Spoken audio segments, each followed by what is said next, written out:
جو کہتے ہیں کہ ہم ایمان لائے اللہ پر اور اللہ کے اور آخرت کے دن پر، وما ہم بمؤمنین، وہ کبھی بھی مومن نہیں ہیں، نہ تھے، نہ ہیں، نہ ہوں گے۔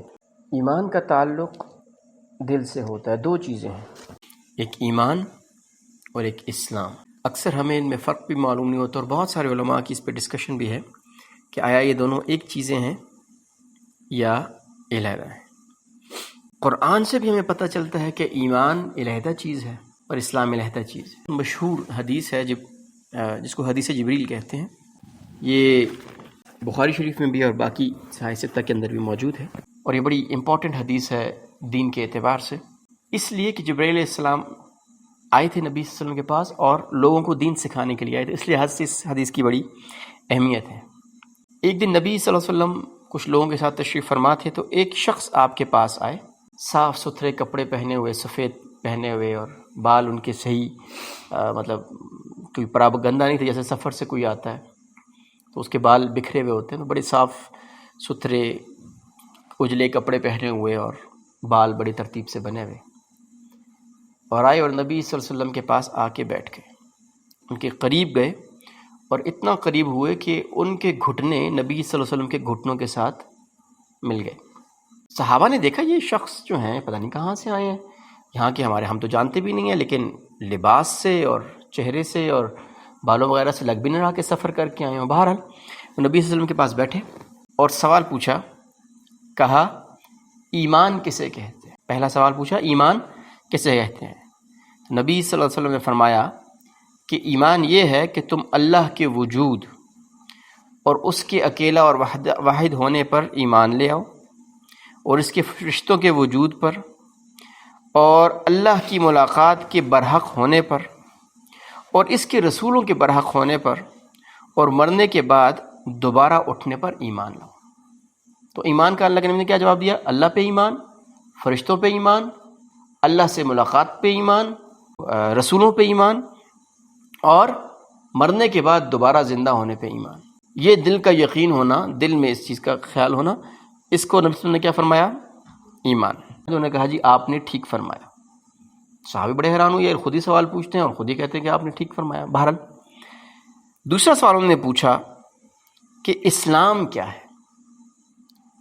تو نبی صلی اللہ علیہ وسلم نے فرمایا کہ اسلام یہ ہے کہ تم صرف اللہ کی عبادت کرو، اس کے ساتھ کسی کو شریک نہ کرو، اور نماز قائم کرو، اور زکوٰۃ دو، اور رمضان کے روزے رکھو۔ تو یہاں پہ دو علیحدہ سوال ہیں، ایک میں پوچھا گیا ایمان کیا ہے، تو دیکھیں ایمان میں وہ باتیں بتائیں گی جن کا تعلق کس کے ساتھ ہے؟ دل کے ساتھ ہے۔ اللہ کو ماننا، اللہ کو اکیلا ماننا، اس کا تعلق کس کے ساتھ ہے؟ دل کے ساتھ ہے۔ فرشتوں پہ ایمان، مرنے کے بعد کی زندگی پہ ایمان، رسولوں پہ ایمان، فرشتوں پہ ایمان، یہ سارے ان کا تعلق کس کے ساتھ ہے؟ دل کے ساتھ۔ اس کے لیے ہمیں کچھ کرنا پڑتا ہے؟ فرشتوں کے ایمان کے لیے کیا ہمیں کوئی عمل کرنا پڑتا ہے؟ نہیں۔ اس حدیث کے اس ٹکڑے سے ظاہر ہوا کہ ایمان کا تعلق کس کے ساتھ ہے؟ دل کے ساتھ ہے، یقین کے ساتھ ہے، عقیدے کے ساتھ ہے، عقیدہ ایمان ہوتا ہے۔ اور اسلام کے بارے میں کیا بتایا کہ اللہ کی وحدانیت پہ تمہیں یقین ہو، اللہ وحدہ لا شریک کے اوپر، اور کیا کرو؟ نماز پڑھو۔ اب نماز کا تعلق دل سے ہے، نماز کیا ایک عمل ہے، اور زکوٰۃ کا تعلق عمل سے ہے، اور روزے رکھو، روزوں کا تعلق کس سے ہے؟ عمل سے ہے۔ اور پھر یعنی یہاں سے ہمیں فرق پتہ چلا ایمان اور اسلام میں کیا فرق ہے۔ اور پھر تیسرا سوال، یہ بھی بہت اہم سوال ہے، اور یہ ہمارے لیے بھی بڑا ضروری ہے سمجھنا۔ انہوں نے پوچھا احسان کیا ہے؟ سوال کرنے والے نے پوچھا احسان کیا ہے؟ تو اللہ کے نبی صلی اللہ علیہ وسلم نے فرمایا احسان یہ ہے کہ تم اللہ کی عبادت ایسے کرو جیسے گویا اس کو دیکھ رہے ہو۔ کیا فرمایا؟ احسان یہ ہے کہ اللہ کی عبادت تم ایسے کرو جیسے وہ سامنے ہے اور تم اس کو دیکھ رہے ہو، اور اگر ایسا نہیں ہو سکتا، یعنی ایسا اگر نہیں ہوتا، تو پھر ایسے کرو کہ وہ تمہیں دیکھ رہا نہیں، یہ آپ کو یقین ہو، یہ گمان ہو کہ وہ تمہیں دیکھ رہا ہے۔ تو یہ بھی دین کے حوالے سے بڑی اہم ٹکڑا ہے، اس لیے اس حدیث کو کہتے ہیں کہ بہت امپورٹنٹ حدیث ہے۔ ان تعبد اللہ کأنک تراہ فإن لم تکن تراہ فإنہ یراک، اللہ کی عبادت کیسے ایسے کرو جیسے تم اس کو دیکھ رہے ہو، اور اگر تم اس کو نہیں دیکھ رہے تو وہ تمہیں دیکھ رہا ہے۔ اور پھر ایک اور چوتھا سوال انہوں نے پوچھا کہ قیامت کب آئے گی؟ آپ صلی اللہ علیہ وسلم نے فرمایا کہ اس کے بارے میں جواب دینے والا پوچھنے والے سے زیادہ نہیں جانتا، یعنی نہ مجھے پتہ ہے اور نہ آپ کو پتہ ہے۔ یہ علم صرف کس کا ہے قیامت کب آئے گی؟ یہ ان علوم میں سے ہے جو صرف اور صرف کس کو پتہ ہے؟ اللہ کو پتہ ہے۔ اور لیکن نبی صلی اللہ علیہ وسلم نے فرمایا کہ میں تمہیں اس کی نشانیاں بتا سکتا ہوں، تمہیں اس کی نشانیاں بتا سکتا ہوں، اور وہ یہ ہیں کہ جب لونڈی اپنی آقا کو جنے گی، جب لونڈی اپنے آقا کو جنے گی اور سیاہ اونٹوں کو چرانے والے دیہاتی لوگ مکانات کی تعمیر میں ایک دوسرے سے بازی لے جانے کی کوشش کریں گے۔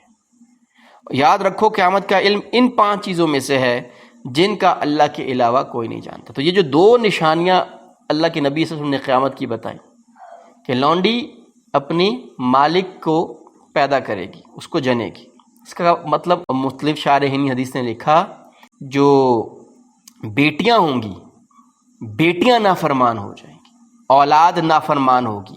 دیکھیں لونڈی والدہ کو لونڈی کیا ہوتی ہے؟ جس کے اوپر حکم چلایا جاتا ہے، جبکہ والدین کیا ہوتے ہیں؟ والدین اولاد کے اوپر حکم چلاتے ہیں، جبکہ لونڈی کے اوپر حکم چلایا جاتا ہے۔ تو اس حدیث میں کیا بتایا کہ لونڈی اپنی مالکن کو جنے گی۔ تو اسپیسیفکلی کچھ شارحین نے فرمایا کہ یہاں پہ خواتین کا ذکر، بیٹیوں کا ذکر اس لیے ہے کہ بیٹیاں جو ہوتی ہے وہ نیچرلی ان کی اس میں نیچر میں ہوتی ہے اطاعت اور فرمانبرداری اور والدین کا خیال۔ تو اگر بیٹیاں بھی جو ہیں وہ والدہ کے اوپر یا والدین کے اوپر حکم چلانے لگیں گی تو یہ کس کی نشانی ہے؟ قیامت کی نشانی ہے۔ اور دیہاتی لوگ بدو جو ہیں وہ اونچی اونچی عمارتیں بنائیں گے۔ دیکھیں، اور اللہ معاف کرے، برج الخلیفہ بنایا دبئی کے اندر، برج الخلیفہ بنایا گیا، اب سعودی عرب کے اندر اس سے بھی اونچی بلڈنگ بنائی جا رہی ہے۔ تو یہ قیامت کی نشانی ہے۔ بہرحال ہمارا موضوع اس وقت قیامت نہیں ہے، تو مقصد یہ تھا کہ ہم نے جو آیت ہے اس کی تفسیر کے اندر کہتے ہیں وَمِنَ النَّاسِ مَن يَقُولُ آمَنَّا بِاللَّهِ وَبِالْيَوْمِ الْآخِرِ وَمَا هُمْ بِمُؤْمِنِينَ، وہ ایمان نہیں رکھتے، کہتے ہیں۔ اب یہاں پہ 2 چیزیں آ گئیں۔ ایک ہے جس طرح ہم کہتے ہیں کہ مکمل ایمان کیا ہے؟ اقرار باللسان و تصدیق بالقلب، زبان سے کہنا، زبان سے اس بات کا اقرار کرنا کہ اللہ ایک ہے، اللہ کے علاوہ کوئی رب نہیں ہے، کوئی حاجت روا نہیں ہے، زبان سے اس بات کا اقرار کرنا، اور دل اس کی گواہی دے کہ ہاں اللہ ایک ہی ہے۔ اگر کوئی زبان سے کہے کہ اللہ ایک ہی ہے لیکن دل سے اس بات کو نہ مانے تو وہ مومن نہیں ہوگا، اس لیے کہ ایمان کا تعلق کس سے ہے؟ دل سے ہے۔ منافق بھی جو ہوتا ہے وہ کیا کہتے ہیں؟ منافق جو ہوتا ہے وہ زبان سے تو اقرار کرتا ہے، جس طرح وہ بار بار جا کے من یقول، یقول استمرار ہے، جس طرح کل بھی بتایا تھا مضارع کا صیغہ ہے، اس میں بار بار آ رہا ہے کہ بھائی من یقول آمنا باللہ، وہ بار بار آپ کو یقین دلانے کی کوشش کرتے ہیں کہ ہم اللہ پہ ایمان لائے، اللہ کے ساتھ ایمان رکھتے ہیں، لیکن وہ بات صرف کہاں تک ہے؟ زبان کی حد تک۔ لیکن یہاں سے ہمیں دین کا اصول کیا پتہ چلا؟ دین کا اصول یہ پتہ چلا کہ اگر کوئی زبان سے لا الہ الا اللہ کا اقرار کر دے تو ہم اس کے حال کے اوپر، جو وہ ظاہر کی بات ہے نا اس کی، ہمیں اس پہ یقین کرنا ہے اور اس کے اوپر فیصلہ کرنا ہے۔ ہم یہ نہیں کہہ سکتے نہیں جی یہ زبان سے کہتا ہے، جس طرح ہم اکثر کہتے رہتے ہیں، اور نہ جی یہ تو زبان سے کہتے رہتے ہیں، دل میں ایسا کچھ بھی نہیں ہے، اس کی حقیقت میں ایسا کچھ بھی نہیں ہے، ہم اس کے مکلف ہی نہیں ہیں۔ ہماری جو سب سے ضروری آج کی بات ہمارے سیکھنے کی ہے کہ ہم نے لوگوں کے دلوں کے اندر نہیں جھانکنا، ہم نے لوگوں کے دلوں کی باتیں نہیں کرنی ہے، ہم نے لوگوں کی زبان کے اوپر فیصلہ کرنا ہے۔ ہمیں لوگوں کے دلوں کے اندر نہ ہم کوئی چیر کے اس کو دیکھ سکتا ہے کہ اس میں کیا ہے، اور نہ ہی اللہ نے ہمیں ان کا مکلف بنایا۔ اللہ کے نبی صلی اللہ علیہ وسلم نے فرمایا کہ جو بھی لا الہ الا اللہ کہہ دے گا تو وہ ہم سے اپنے جان اور مال کو محفوظ کر لے گا۔ مثلا اگر کوئی منافق بھی ہے، اگر وہ لا الہ الا اللہ کہہ رہا ہے اور زبان سے کہہ رہا ہے کہ میں اللہ پہ ایمان لایا، تو کوئی کسی مسلمان کو حق نہیں ہے کہ وہ اس کو کہے نہیں یہ تو منافق ہے، اس کا دل ایسا نہیں ہے تو اس لیے ہم اس کے اوپر کوئی حد لگاتے ہیں یا اس کو سزا دیتے ہیں یا وٹ ایور۔ تو یہ ہمارے اصول ہیں، یہ ہمارے اللہ نے اور اللہ کے رسول صلی اللہ علیہ وسلم نے ہمیں آداب سکھائے ہیں۔ اگلی آیت جو آتی ہے یخادعون اللہ والذین آمنوا وما یخدعون الا انفسهم وما یشعرون، اس کا معنی کیا بنتا ہے کہ یہ اپنی طرف سے اللہ اور ایمان والوں کو دھوکہ دینے کی کوشش کرتے ہیں۔ وما یخدعون الا انفسهم، لیکن یہ کسی کو دھوکہ نہیں دے سکتے، صرف اور صرف یہ جو وما پہلے آیا ہے نا، اس کا معنی کیا بنتا ہے؟ صرف اور صرف یخدعون الا انفسهم، یہ کسی کو بھی دھوکہ نہیں دے سکتے مگر صرف اپنی ذات کو۔ یعنی جو منافق ہوتا ہے وہ کسی دوسرے کو دھوکہ نہیں دے رہا ہوتا، وہ صرف کس کو دے رہا ہوتا ہے؟ صرف خود کو دھوکہ دے سکتا ہے۔ وما یشعرون، حقیقت یہ ہے کہ یہ جانتے ہی نہیں ہیں۔ ہم بھی اگر دنیا میں کسی کو دھوکہ دیتے ہیں تو اصل میں ہم اسے دھوکہ نہیں دے رہے ہوتے، اصل میں ہم خود کو دھوکہ دے رہے ہوتے ہیں۔ مثلا میری گاڑی ہے، 10 لاکھ کی گاڑی ہے اور اس میں کوئی نقص ہے، اس کی قیمت بنتی ہے 10 لاکھ اور میں وہ نقص چھپا کے 20-12 لاکھ کی کسی کو بھیج دیتا ہوں تو میں بڑا خوش ہوں گا، میرے دوست بھی بڑے خوش ہوں گے، یار تو نے گاڑی بڑی زبردست بیچی ہے، 2 لاکھ روپے تو یہ فائدہ ہو گیا۔ اور اپنی طرف سے ہم نے کیا دیا؟ دوسرے کو دھوکہ دیا۔ حقیقت میں کیا ہوا؟ اس کو کوئی دھوکہ نہیں ہوا، حقیقت میں دھوکہ کیا ہوا؟ میرے ساتھ ہوا، یعنی اپنے ساتھ دھوکہ کیا۔ کیسے؟ بظاہر تو ہمیں لگ رہا ہے یعنی ہمیں 2 لاکھ کا فائدہ ہو گیا، لیکن ہم نے شروع میں پڑھا تھا غیب کیا ہے؟ اس چیز کا یقین جو مشاہدہ ہے اس کے یقین نہ ہو، لیکن اس پہ یقین ہو جو اللہ اور اللہ کے رسول نے فرمایا۔ اب دھوکہ اس بندے کو دھوکہ کیسے نہیں ہوا؟ اس کے تو 2 لاکھ ضائع ہو گئے۔ تو میں آپ کو سمجھاتا ہوں کیسے دھوکہ نہیں ہوا۔ دیکھیں ابھی تو میں نے اس سے 2 لاکھ دے دیے، تو اللہ کے ہاں کیا کیا کیا لکھا گیا؟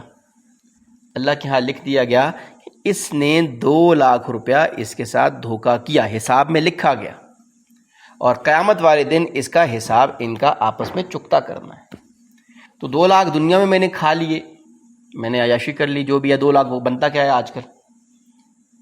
سو جب قیامت کا دن ہوگا اور جب ایک ایک نیکی کی بہت بڑی ویلیو ہوگی، کروڑوں روپے کی بھی ایک نیکی نہیں ہوگی، تو اللہ اس شخص کو بھی بلائیں گے، مجھے بھی بلائیں گے، ہاں بھائی 2 لاکھ کا دھوکہ اس نے کیا تھا تیرے ساتھ، چلیں جی اس کے جتنا دھوکہ اس نے کیا تھا اس کے عوض اس کی میری اعمال میں سے اس کو عطا کر دیں۔ تو جس کے ساتھ میں نے دھوکہ کیا اس کو کچھ بھی نقصان ہوا؟ دنیا میں ضرور اس کو نقصان ہوا، لیکن دنیا کا نقصان تو نقصان ہے ہی نہیں ہے، اصل نقصان تو کس کا ہے؟ آخرت کا۔ اور اس کو وہاں پہ اس چیز کا فائدہ ہو گیا جہاں پہ اس کو سب سے زیادہ فائدے کی ضرورت تھی، اور مجھے کہاں پہ نقصان ہوا چیز کا؟ جہاں پہ مجھے سب سے زیادہ نقصان سے بچنے کی ضرورت تھی۔ اسی لیے کہتے ہیں یخادعون اللہ والذین آمنوا، یہ دھوکہ دینے کی کوشش کرتے ہیں اللہ کو اور ایمان والوں کو۔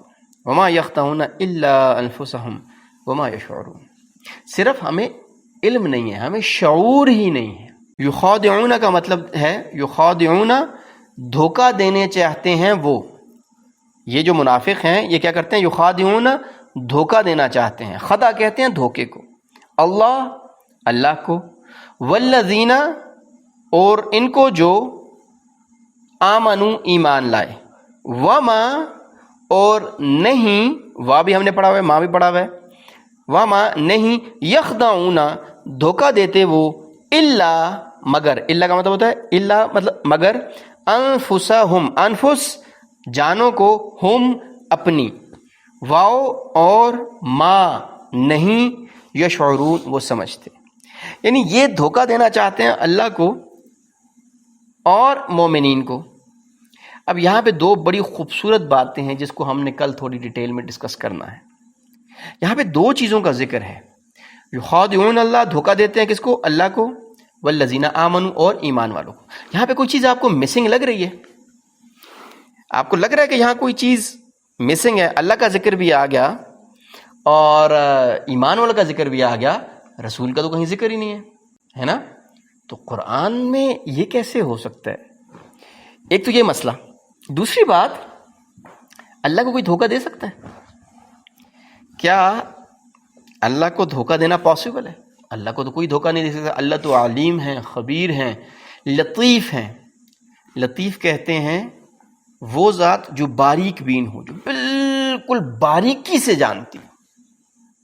اللہ لطیف خبیر ہے، علیم ہے، سب سے زیادہ علم رکھنے والے. اللہ کو کیسے دھوکہ دیا جا سکتا ہے؟ تو بیسیکلی اس ایک ورڈ میں بہت خوبصورت معنی چھپے ہیں کہ بیسیکلی یہاں پہ اللہ اپنا نام استعمال کر کے بیسیکلی ظاہر کس کو کر رہے ہیں؟ محمد صلی اللہ علیہ وسلم کو، نبی صلی اللہ علیہ وسلم کی ذات اقدس کو سامنے لایا جا رہا ہے کہ یہ یا رسول اللہ صلی اللہ علیہ وسلم آپ کو دھوکہ نہیں دے رہے ہیں، آپ کو دھوکہ دینے کی کوشش نہیں کر رہے ہیں، بلکہ یہ بے وقوف کس کو دھوکہ دینے کی کوشش کر رہے ہیں؟ اللہ کو. یہ اللہ کو دھوکہ دینے کی دے یخادعون اللہ والذین آمنوا. اللہ کو تو دھوکہ دینا ممکن ہی نہیں ہے، ہو ہی نہیں سکتا.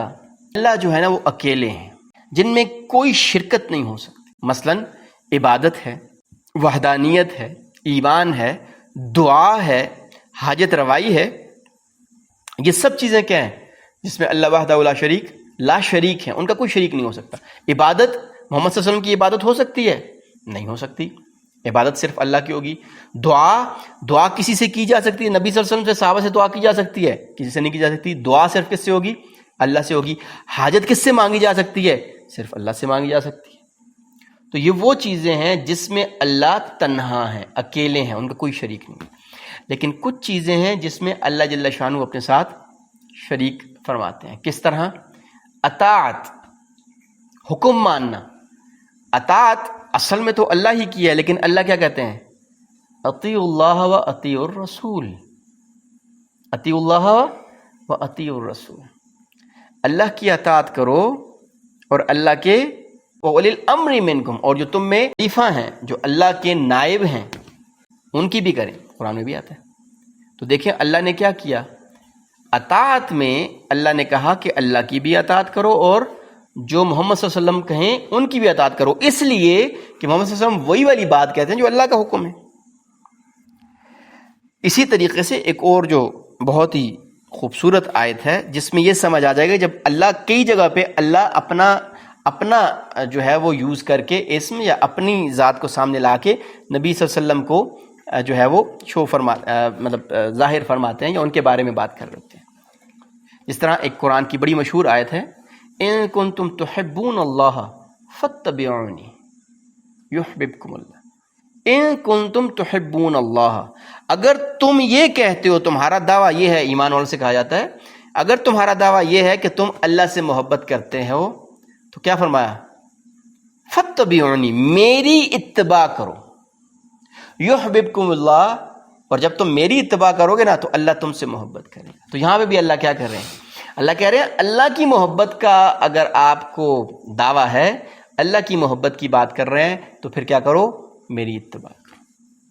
تو جس طرح ان دو جگہوں پہ یا اس طرح اور بہت سارے مقامات ہیں جہاں پہ اللہ جل شانہ اپنا ذکر بتا کے اور اس سے مقصود نبی صلی اللہ علیہ وسلم کا تذکرہ ہوتا ہے، اسی طرح اس آیت کے اندر بھی ویسے ہے، یخادعون اللہ والذین آمنوا. یہ دھوکہ دینے کی کوشش کر رہے ہیں کس کو؟ اللہ کو اور ایمان والوں کو. تو یہاں پہ دھوکہ دینا اللہ کو نہیں ہے، یہاں سے مراد کیا ہے؟ یا رسول اللہ علیہ وسلم یہ آپ کو دھوکہ دینے کی کوشش کر رہے ہیں، لیکن حقیقت میں اللہ کو دھوکہ دینا چاہتے ہیں. اللہ تو کوئی دھوکہ نہیں دے سکتا. تو یہاں سے مراد محمد صلی اللہ علیہ وسلم ہے. آخر دعوانا ان الحمد للہ رب العالمین.